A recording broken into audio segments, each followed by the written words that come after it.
Pourquoi avoir dessiné le thermostat Netatmo? C'est pour l'amour des fluides, c'est pour l'amour de l'invisible. Tous les jours, on se déplace dans de l'air. Et cet air, qui est totalement vital, on la respire, c'est tout pour nous, eh bien on ne la voit pas. Et cet air, elle a des qualités extraordinaires. Elle fait du vent, elle vient de droite, elle vient de gauche, et surtout, elle est froide et elle est chaude. Quand les gens de Netatmo, qui sont des gens très bien, qui ont de la vraie technologie, qui sont vraiment créatifs, m'ont demandé de parler de ça, tout de suite je me suis dit qu'il y avait quelque chose à faire pour mettre en évidence ce fluide. Normalement, c'est un thermostat, ça met en évidence la température, sauf qu'aujourd'hui, on a besoin quand même d'un peu plus, si ce n'est beaucoup plus. On est tous au courant que l'on est à la fin d'une ère, de l'ère des énergies fossiles, que l'énergie va se faire rare avant d'être différente, et en attendant, il faut évidemment qu'on consomme moins d'énergie, et pour nous, pour notre portefeuille, eh bien, il faut qu'on consomme moins d'énergie. Alors, il y a des façons plus ou moins intelligentes. Aujourd'hui, on a besoin que ça soit intelligent, rapide et facile.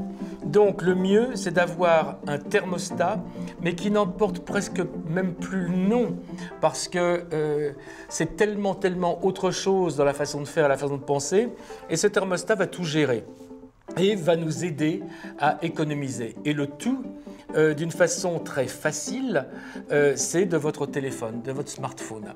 C'est-à-dire que clairement, on prend son téléphone et en quelques secondes, devant soi, on a un tableau de bord à la fois de son bien-être ou de son bien-être futur et à la fois de ce que l'on dépense. C'est évident que c'est un objet utile, et cet objet utile, il fallait qu'il soit aussi agréable. Comment on fait aujourd'hui pour afficher la température sur son mur? Parce que le thermostat, c'est un petit peu le symbole de la chose LED sur le mur. Donc la première chose à faire, c'est de faire moins. Et travailler beaucoup pour faire moins. Et encore moins.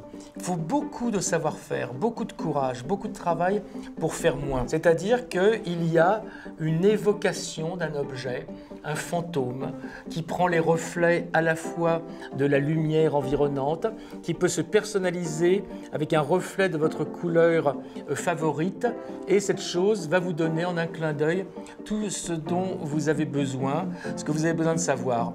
Donc c'est un travail sur la maîtrise de la technologie, non pas en faire de trop, c'est dire on a la meilleure technologie du monde, nous Netatmo, sauf que pour votre plaisir, on va la faire disparaître, vous n'en aurez que la bonne partie, que le profit. Et donc là, on est typiquement dans le prototype des bons produits, des produits honnêtes et intelligents du futur, on est dans l'écologie démocratique.